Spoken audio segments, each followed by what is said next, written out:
Bir çocuk internette bu kadar vakit geçiriyorsa önce işin aile kısmına bakmak lazım. Bir çocuğun vazgeçilmezi annesi ve babasıdır. Annesinin babasının yeri asla dolmaz bir çocukta.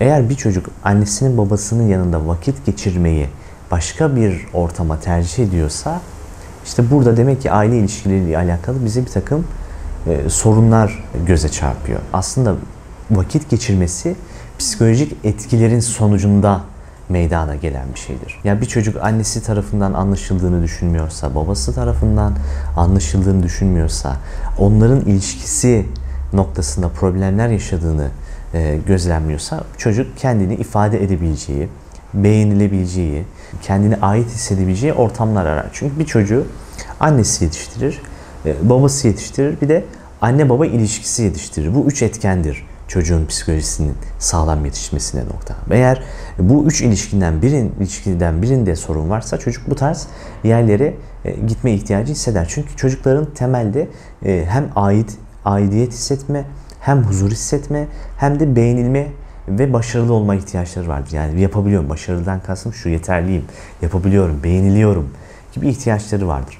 İnternet bunları karşılayabileceği en güzel ortam. Çünkü çok güzel bir profil oluşturup internette kendisiyle alakalı ya da alakasız fark etmez. Hani sahte bir kimlik oluşturup o sahte kimlik üzerinden kendi gücünü, kendi beğenilme arzusunu, kendi ihtiyaçlarını çok rahat ne yapabilir?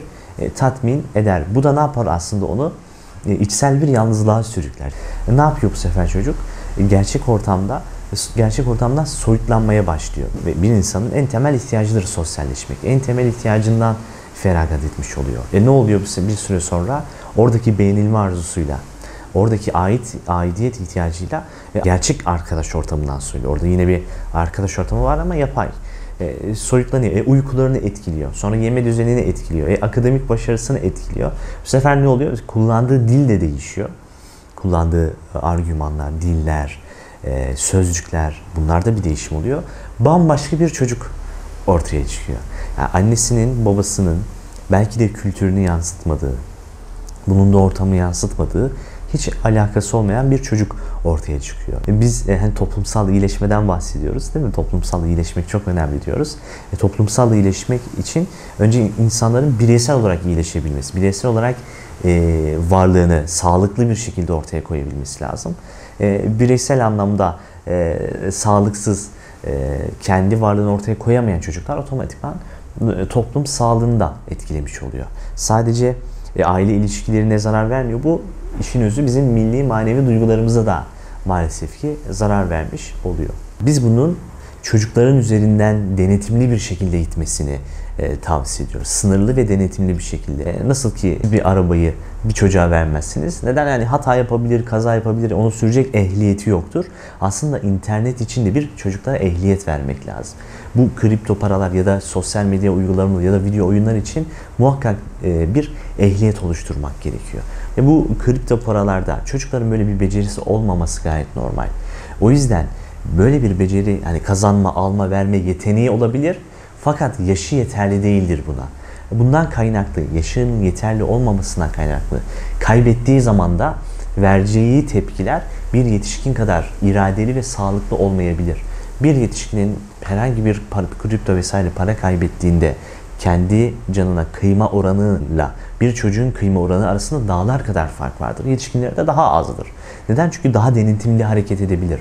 Fakat çocuklarda bu daha denetimsiz, daha ciddi sorunlara yol açacak. Daha fazla bunalım, daha fazla depresif, daha fazla korku, daha fazla öfke gibi durumlara yol açabilmektedir. Çünkü çocuktur o.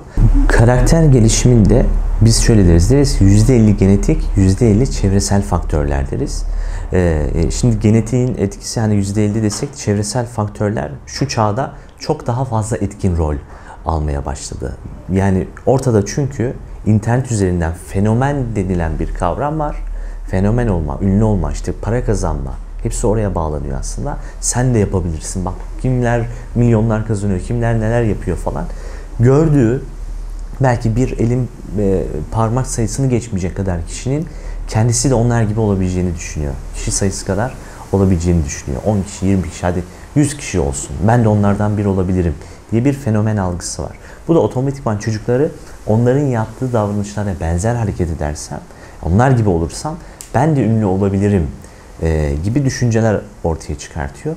Halbuki bu durum öyle değil. Yani ünlü olmak, fenomen olmak, ondan sonra işte izleniyor olmak, beğenilir olmak, bunlar çok farklı bir dünya. Çok bambaşka bir süreç. Eskiden biz mahallede otururken değilin Amerika'da kimin ne yaptığını bilmezdik. Hani 2 sokak ötede, 3 sokak ötede ne yaptığını, nasıl neler yaşadığını zar zor bilirdik. Çünkü bu kadar iletişim ya da internet bu kadar küreselleşmiş değildi. Şimdiki çocuklar İstanbul'da ya da Ankara'da yaşarken bir Amerika'da, işte İzlanda'da, Endonezya'da, orada burada çocuklar nasıl ergenlik yaşıyor, nasıl hayatlarını yaşıyor, hakimler. İster istemez daha yoğun bir çevresel etken var. Diyor ki o zaman bizim internetin bir de böyle bir şey var. Hani onlar gibi olma, standartlaştırma. Herkes böyle yaşar ergenliği. İşte aile ilişkileri hep böyle olmalı. Bu ailelerde de çok fazla karşımıza çıkıyor. Diyor ki mesela işte bir eşiniz size şunları alıyorsa işiniz sağlıklıdır. İşte sizi tatile götürüyorsa bunlar iyidir. Sürekli yemeğe çıkarıyorsa iyidir. Ama bu eş ilişkisi onlar için geçerlidir. Herkesin eş ilişkisi bireyseldir. Sizin eşleriniz bu tarz şeyler yapmıyor diye sizi sevmiyor manasına gelmiyordur. Sizin ilişkiniz daha farklıdır. Ama bir standartlaştırma var burada internet üzerinden. Böyle olmalı. Ve bu ne yapıyor? Küresel çapta bir etki oluşturabiliyor. Çocukları da etkiliyor. Bu ne yapıyor otomatikman?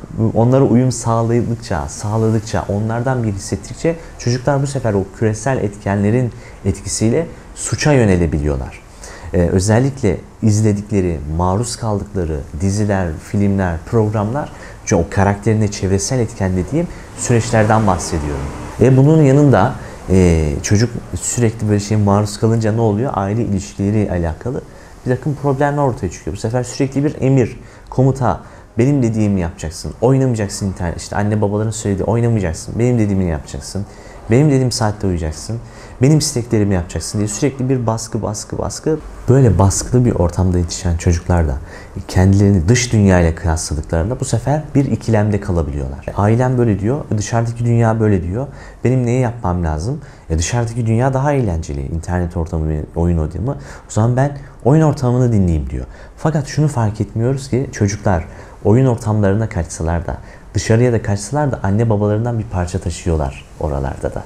Özellikle sürekli komut verilerek yetiştirilen çocuk bu sefer internet ortamında, oyun ortamlarında da komut almaya alışır bir şekilde hareket ediyor. Bu sefer de oyunlarda verdikleri her komuta uymak zorunda hissediyorlar. Çünkü orada beğenilme ihtiyacı var, ait olma. Ben işte yapıyorum, işte talimatları yerine getiriyorum, başarılı oluyorum diye bu sefer maalesef ki kendi hayatlarının, kendi canlarını kıyacak seviyelerde problemler karşımıza çıkabiliyor.